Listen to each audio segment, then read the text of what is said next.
ومن أعظم الأعمال بعد الصلاة على وقتها بر الوالدين، أن يحسن الإنسان إلى والديه. هذه من بركاتها أن تجد الأثر حتى قبل الموت، قبل موت الإنسان.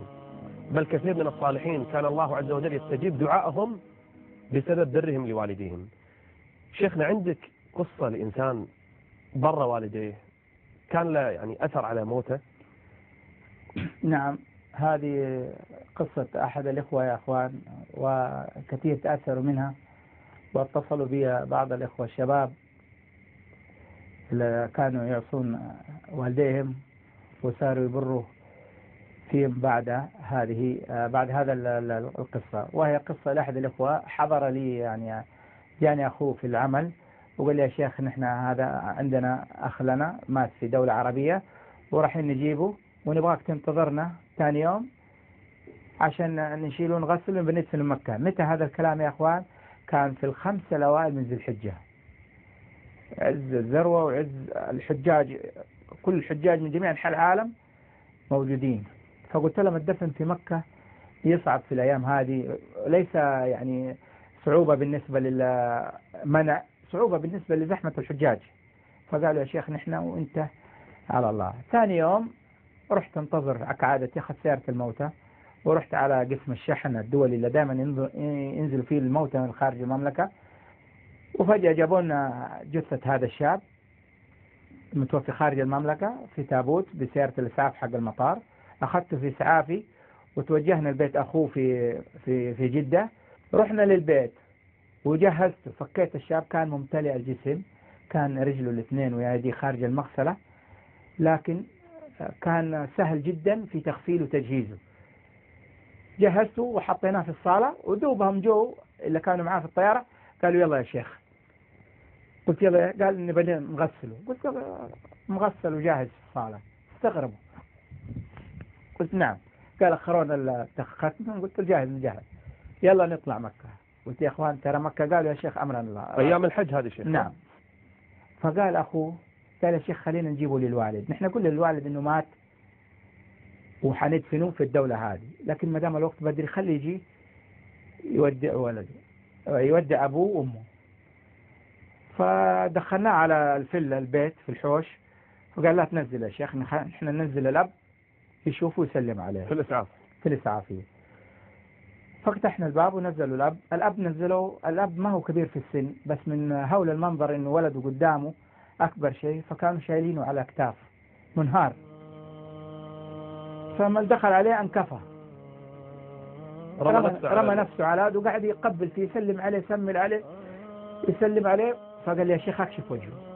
هذا المنظر يا اخوان لا انساه في حياتي ابدا، وما مر علي في كل حالات الموت، وعندي شهود على الكلام هذا.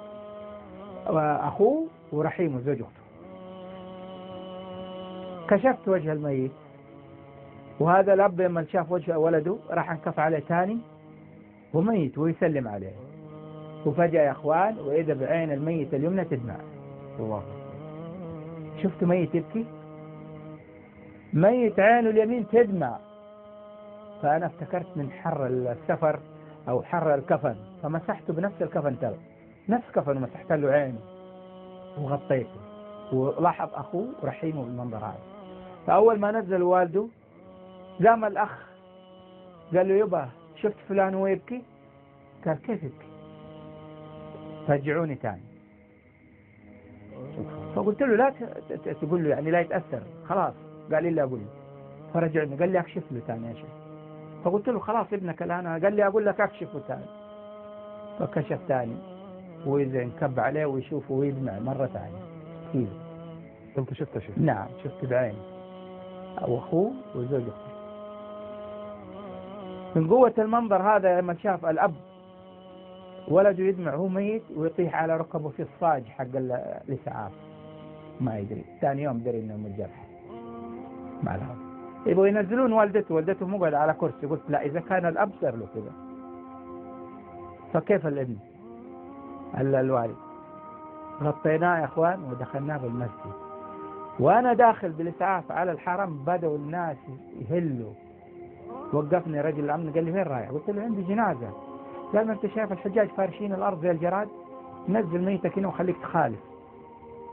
بس كلمة نزل ميتك وخليك تخالف، بنزل من السيارة لقيت ان الميت فكوا الحجاج، فكوا باب السيارة وشالوا الميت، شلوا. يحلف اخوه بالله يقول ما قدرت اشيل اخوي الا مرتين من كثر الحجيج. درت عكست ورحت اخذت تصريح الدفن ورحت للمقبرة، وكان في ذاك اليوم 8 جنائز، 6 للرجال والامرأتين في الحرم المكي، وسمعت الصلاة على الأموات. الشاهد في القصة هذه يا أخوان إنه صلوا على هذول الأموات 2 مليون مسلم. الله أكبر. تخيل. وفي الحرم المكي و2 مليون مسلم. نبغى من 2 مليون واحد فيهم يدعي على هذا الميت يكون باب السماء مفتوح ويستجاب. 2 مليون. ذهبت للمقبرة واستنيت الجنازة، وتيجي 4 جنائز، ويجي عامل المقبرة يقول لهم الدفن في الناحية الشمال، ويروح الناحية الشمال، والجنازة تيجي الرابعة عارفها بالغطاء حقها، ويخرج المشرف على المغسلة قال ما في جنائز، قلت له إلا دخلوا 3 في الناحية الشمال، قال لا الدفن هنا، وتيجي جنازتي أول جنازة تندفن. هذا الشاب استغربت. تسهلت كل الطرق. نعم سهلت كل الطرق له. اندفن، وقفوا الحجاج، تخيل وقفوا الحجاج يا شيخ على القبر وتوجهوا للقبلة وقاعدين يدعوا له. رحت أول يوم في العزاء رحت لبيته، ما نزل جدة، رحت لمكة ونزلت في بيته وجلست في العزاء مع المعزين، وأسأل اللي في جنبي مين هو ذا الشيخ؟ إيش قصته؟ والله ما نعرف. نشوف في المسجد، أسأل الثاني، أسأل الثالث، ما رحت البيت وجيت ثاني يوم العزاء إلا بعرف إيش قصته. فقاعد أسأل في الآخر قال لي يا شيخ روح أسأل أخوه. فجيت لأخوه أسأل، قلت له إيش قصته؟ إيش يعني عمله في البيت؟ إيش يسوي؟ إيش يصلي فين؟ يصلي فين؟ أصحابه فين؟ ليش كل التسهيلات هذه اللي الله سهلها لهذا الرجل؟ نعم. قال لي والله يا شيخ شوف، كل ما أسأل واحد يقولوا لي نفس هذا، بعد ما سألته وقال لي الجواب البقية كلهم يرد جواب. قال لي يا شيخ هذا ما في ولا شيء، يصلي ويصوم وكل شيء، بس في حاجة واحدة، حاجة واحدة. قال بار بوالديه. شفت أبو كيف من قوة يعني من أعماله البر الوالدين. والدي لما يدخل دورة المياه يستنى أكرمكم الله ومعاه نعاله، يستنى لغاية ما يخلص بسم الله. الوالد الأم يقول يجي يحط خده يده على المحل اللي يقول فيه كان يشيل والده الله أكرمكم الله يدخله دورة المياه ويغسله ويأكله ويشربه. فلم أستغرب. وليش نستغرب يا أخوان؟ أليس رضا الله من رضا الوالدين؟ رضا الله من رضا الوالدين.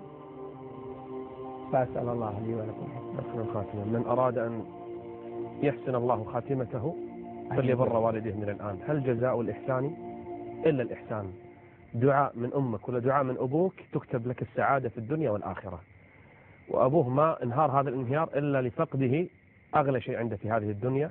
ابن مثل هذا فقد الحياة كلها. وانظر كيف سهل الله له هذه الخاتمة، مليونين يصلون عليه، من أين جيء به، تسهلت الأمور كلها، وتسهل حتى دفنه، وعجل له إن شاء الله إلى خير يقدم عليه.